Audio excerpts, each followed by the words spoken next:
So guys welcome back to my YouTube channel. Last video में हमने discuss करा था कोलोइडल सॉल्यूशन के बारे में और प्लस में सस्पेंशन के बारे में हमने यहाँ पर पढ़ा था। तो अब इस वीडियो में हम बेसिकली समझेंगे किस तरीके से हम किसी भी सब्सटेंस को प्योरीफाई कर सकते हैं, ठीक है, यानी हम उसको कैसे अलग कर सकते हैं। तो जो फर्स्ट ऑफ ऑल आपका टॉपिक यहाँ पर दे रखा है वो ये दे रखा है कि जो हेट्रोजीनस मिक्सचर है उसको किस तरीके से आप सेपरेट कर सकते हैं, ठीक है, किसी भी कंपोनेंट में सिंपल फिजिकल मेथड्स के थ्रू। तो सबसे पहला जो आपको मेथड गिवन कर रखा है वो है हैंड पिकिंग, यानी कि आप कोई दो चीज़ों को हाथों की हेल्प से भी उनको अलग कर सकते हैं। जैसे कि यहाँ पर आपको दे रखा है रिमूविंग स्टोन फ्रॉम पल्सेस, दाल के अंदर से पत्थरों को अलग करना। यानी जब हम हाथों से पिक करके कोई चीज़ उठा के उसमें से बाहर फेंकते हैं, उसको प्योरीफाई करते हैं, तो उसे हम कहते हैं हैंड पिकिंग। अगला है थ्रेसिंग।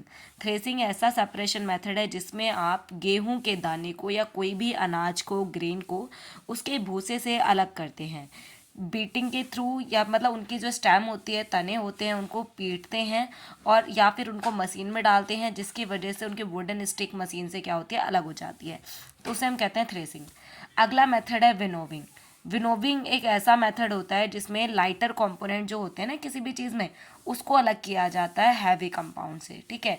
उसको आप, जैसे आपने देखा होगा कई बारी कुछ ऐसे मटेरियल, जैसे आपके पास गेहूं है, उसके अंदर कुछ भूसे हैं बहुत लाइटर वेट के, तो उसको ऊपर से गिराते हैं फैन की हवा में, तो जिससे क्या होता है कि उसके जो भूसे पार्टिकल होते हैं थोड़े दूर जाके गिरते हैं और जो ग्रेन पार्टिकल होता है वो बिल्कुल नीचे आता है। तो वो जो मेथड है वो कहलाता है विनोविंग। इसके बाद है सेविंग। सेविंग एक ऐसा मेथड होता है जिसमें क्या है कि जो particle of different size separated through a सेवे, यानी सेवे मतलब होता है, मतलब जो छानना, आप किसी चीज़ को छानते हैं ना छन्नी में से, तो क्या होता है उसके अकॉर्डिंग जो पार्टिकल के साइज होते हैं वो नीचे गिर जाते हैं, बाकी जो हैवी पार्टिकल होते हैं वो ऊपर ही रह जाते हैं साइज में। नेक्स्ट है सैंडिमेशन। सैंडिमेशन एक ऐसा प्रोसेस होता है जिसमें देखो, a mixture of insoluble compound is left settle known as sedimentation, यानी कि मान लो आपके पास कुछ ऐसे पार्टिकल हैं इनसॉल्युबल जो पानी में घुल नहीं रहे, तो जब आप थोड़े टाइम के लिए रेस्ट के लिए छोड़ देंगे तो क्या होगा, जो हैवी पार्टिकल होंगे वो नीचे बैठ जाएंगे बॉटम में, तो ऊपर वाला जो पोर्शन है, लाइटर जो लिक्विड है, उसको आप अलग निकाल सकते हैं, स्लोली किसी चीज़ में भर के आप उसको साइड कर सकते हैं, है ना। तो वो जो प्रोसेस है वो कहलाता है सैंडिमेशन। नेक्स्ट है आपका यहाँ पर अगला दे रखा है आपको यहाँ पर, एक सेकेंड, यस। नेक्स्ट यहाँ पर वो जो मेथड थे आपके यहाँ पर, एक है फिल्टरेशन। फिल्ट्रेशन एक ऐसा मेथड है, ये तो आपको नाम से ही पता चल रहा हो, किसी चीज़ को फिल्टर करना है ना, लिक्विड कंपोनेंट को किसी की चीज़ से आप फिल्टर कर रहे हैं।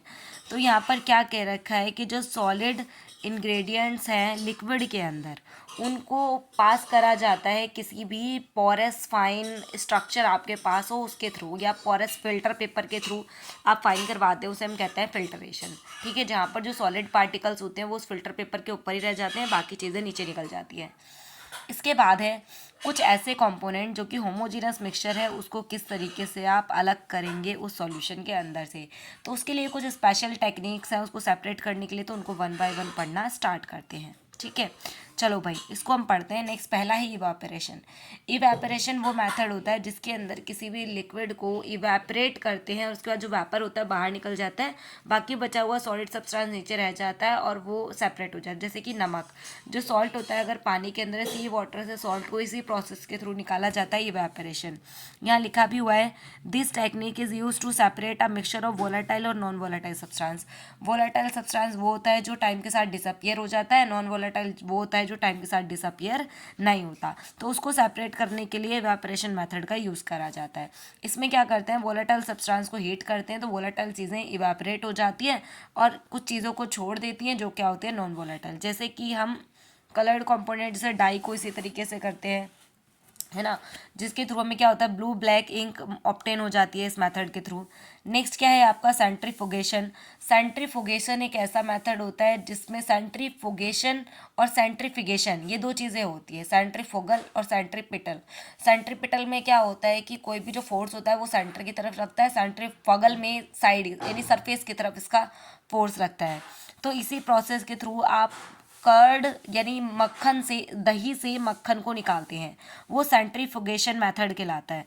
यानी this technique is based on the density of particles की डेंसिटी पे ये बेसिकली डिपेंड होता है। ये इसी के थ्रू आप सेपरेट करते हैं बटर या फिर क्रीम को किस में से, मिल्क में से या फिर दही में से। ठीक है, अगला है सब्लिमेशन। सब्लिमेशन एक ऐसा मेथड होता है, ऐसी टेक्निक होती है जिससे आप सॉलिड सब्सटेंस को हीट करते हैं और डायरेक्टली कन्वर्ट हो जाता है वेपर में बिना लिक्विड में चेंज हुए। देखो यहाँ पर क्या दे रखा है, एक ऐसी टेक्निक है जिसमें आप सॉलिड सब्सटेंस को, एक सेकेंड, जिसमें आप सॉलिड सब्सटेंस को हीट करते हैं, वो डायरेक्टली कन्वर्ट हो जाता है वेपर में बिना लिक्विड में बदले, उसे हम कहते हैं सब्लिमेशन। ठीक है, यानी सॉलिड डायरेक्टली किस में कन्वर्ट हो रहा है, वो कन्वर्ट हो रहा है डायरेक्टली वेपर में। इसका एक एग्जांपल है कपूर, यानी कैम्फर आपने सुना है, सॉलिड होता है, जब हम उसे हीट करते हैं डायरेक्ट वेपर में कन्वर्ट हो जाता है, उसमें कोई लिक्विड आपको नहीं देखने को मिलता है। तो बाकी अदर एग्जांपल, ये कैम्फर देखो लिखा हुआ है कपूर। आगे आ जाओ, यहाँ पर बोल रहा है कि जो मिक्सचर होता है ना अमोनियम क्लोराइड का और कैम्फर का, वो सेपरेट नहीं होता सब्लिमेशन मेथड के थ्रू। उसको सेपरेट करने के लिए हमें अदर केमिकल सॉल्वेंट का यूज़ करना पड़ता है, जिसकी वजह से हम उसको सेपरेट कर पाते हैं। अगला मेथड है क्रिस्टलाइजेशन। क्रिस्टलाइजेशन एक ऐसा मेथड होता है जिसमें आप फिल्टर पेपर का यूज़ करते हैं और सॉल्ट को उसमें से पास करवाया जाता है, तो जो लिक्विड चीज़ें होती है वो नीचे निकल जाता है फिल्ट्रेट, और जो फिल्ट्रेट नीचे निकलता है और जो बाकी ऊपर बच जाता है फिल्टर पेपर में, उसे हम कहते हैं क्रिस्टल्स, जिसके थ्रू फॉर्म होते हैं, और इसका जो पूरा प्रोसेस है उसे कहते हैं क्रिस्टलाइजेशन। तो यहाँ पर लिखा भी हुआ है, एक ऐसा प्रोसेस होता है जिसके थ्रू सेपरेट करते हैं प्योर सॉलिड को, एक क्रिस्टल को निकाला जाता है यहाँ पर, उसे हम कहते हैं, उस मेथड को क्रिस्टलाइजेशन हम कहते हैं। ठीक है, इसी प्रोसेस के थ्रू हम सॉल्ट को या सी वाटर को प्योरीफाई करते हैं, मतलब उसमें नमक को निकाला जाता है, और एक इवेपोरेशन प्रोसेस भी इसी का मेथड है। आगे आओ, नेक्स्ट है डिस्टिलेशन।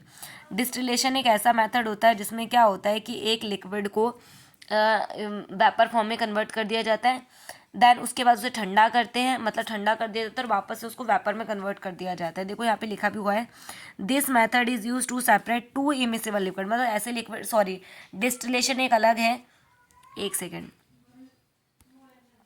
डिस्टिलेशन एक ऐसा मेथड होता है जिसमें आप दो ऐसी चीज़ों को अलग करते हैं जो मिक्स नहीं है। जैसे कि मान लो एक आपने ले लिया वाटर और एक आपने ले लिया ऑयल, ये दोनों आपस में मिक्स नहीं होते, तो इन दोनों को अलग करने के लिए आप डिस्टिलेशन मेथड का यूज़ करते हैं।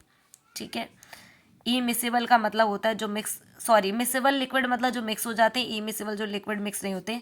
तो डिस्टिलेशन के अंदर से मान लो आपने कोई लिक्विड लिया हुआ है, उसमें क्या करते हैं, उसको वेपर में कन्वर्ट करते हैं, फिर उसको कलेक्ट करते हैं, देन वापस से उसको लिक्विड में, वापस से उसको वेपर में कन्वर्ट कर देते हैं। मतलब आपके पास ये लिक्विड है, इसको वेपर में कन्वर्ट करा, वेपर में फिर इसको इकट्ठा करेंगे, इकट्ठे करने पे ये वापस से लिक्विड में बदल जाएगा और हमने इसको कलेक्ट कर लिया। ये जो मेथड है वो कहलाता है डिस्टिलेशन। अब ये बिल्कुल करेक्ट है। आगे है क्रोमोटोग्राफी। क्रोमोटोग्राफी, क्रोमो वर्ड आपको रिलेट करना है किससे, कलर से। ये बेसिकली ऐसा मेथड होता है जब आप कलरफुल जो कंपाउंड है आपके पास, उसको सेपरेट करने के लिए इसका यूज़ करते हैं, मतलब कलर्ड पिगमेंट जो है उसको सेपरेट करने के लिए। देखो लिखा हुआ है कि यहाँ पर जो ये टेक्निक है उसका यूज़ करते हैं, separation of coloured pigment from a plant से कलर्ड पिगमेंट को अलग करने के लिए इसका हम यूज़ करते हैं। ये जो प्रोसेस है वो बेस्ड है किस पे, principle of distribution of the component of given organic mixture between two phases. ये बेसिकली इस पे बेस्ड है, इस प्रिंसिपल पे बेस्ड है। प्रिंसिपल का मतलब होता है सिद्धांत। अब यहाँ पर क्या है, एक चीज़ और देखो, अच्छा फिजिकल और केमिकल चेंज देख लो, मोस्ट इंपॉर्टेंट पॉइंट है। फिजिकल और केमिकल चेंज बेसिकली क्या होता है, फिजिकल चेंज वो चेंज होता है जो आप अपने सेंस ऑफ ऑर्गन के थ्रू पता लगा लें। जैसे कि आपने इसको छूकर देखा, उसका शेप कैसा है, आपने छूकर देखा उसका साइज़ कितना बड़ा है, वो तो बहुत बड़ा है। आपने आइज से देखा उसका कलर कैसा है, आपने हाथों के थ्रू चेक करा लिक्विड है सॉलिड है क्या है, प्लस में आपने उसकी स्मेल को चेक करा नोज़ के थ्रू, आपने टच करा उसका हार्ड है कि सॉफ्ट है। तो जो चीज़ें आप अपने सेंस ऑफ ऑर्गन के थ्रू पता लगाएंगे वो फिजिकल चेंज के अंदर आते हैं। और ये वो चेंज फिजिकल प्रॉपर्टीज़ होते हैं, और फिजिकल चेंज वो चेंज होते हैं जो रिवर्सिबल होते हैं। ठीक है, कोई भी न्यू सब्सटेंस नहीं बनता और ये रिवर्सिबल होते हैं। जैसे कि मान लो आपने आइस से वाटर बनाया और वाटर से वापस से आइस में कन्वर्ट हो जाए, फिजिकल चेंज है। अगर ये कन्वर्ट नहीं होता तो ये क्या हो जाता है, केमिकल चेंज। केमिकल चेंज के अंदर केमिकल रिएक्शंस वगैरह आती हैं, जैसे कि आपने वैक्स देखा है, मोमबत्ती का जो वैक्स होता है अगर ये पिघल जाए, मेल्ट हो जाए, तो मेल्ट होने पर क्या होता है, ये मेल्ट होके वापस से वैक्स बन सकता है ना। इसका मतलब ये केमिकल फिजिकल चेंज है। पर वहीं कुछ वैक्स इवेपोरेट हो जाता है और कुछ थोड़ा सा ही वैक्स आपके पास बचता है, तो कौन है, केमिकल चेंज है। ठीक है, यहीं पर अगर मैं आपसे बात करूँ बर्निंग ऑफ कैंडल, जब आप कैंडल को जलाते हैं तो उस टाइम पे क्या होता है, कैंडल की जो लौ होती है ना बीच वाली, वो खत्म हो जाती है। इसका मतलब ये कौन सा चेंज है, केमिकल चेंज है। बट जब आपसे पूछा जाता है बर्निंग ऑफ कैंडल, तो ये केमिकल और फिजिकल दोनों चेंज के अंदर काउंट होता है।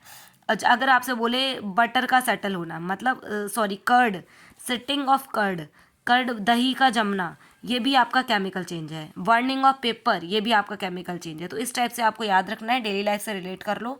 नेक्स्ट वीडियो में पढ़ेंगे मेटलर्जी के बारे में, तो बने रहिए वीडियो के साथ। और ऐसे ही और वीडियो के लिए चैनल को सब्सक्राइब कर लें, ताकि जैसे ही वीडियो अपलोड हो उसका नोटिफिकेशन आपको सबसे पहले मिल जाए। और हमने एस्टेट की भी धीरे धीरे क्वेश्चन डालना शुरू करा है, आप चाहे तो उसे भी चेक कर सकते हैं। और अगर आपका कोई डाउट है किसी भी टॉपिक से रिलेटेड, तो आप कमेंट में डाल सकते हैं। Thank you so much watching this video.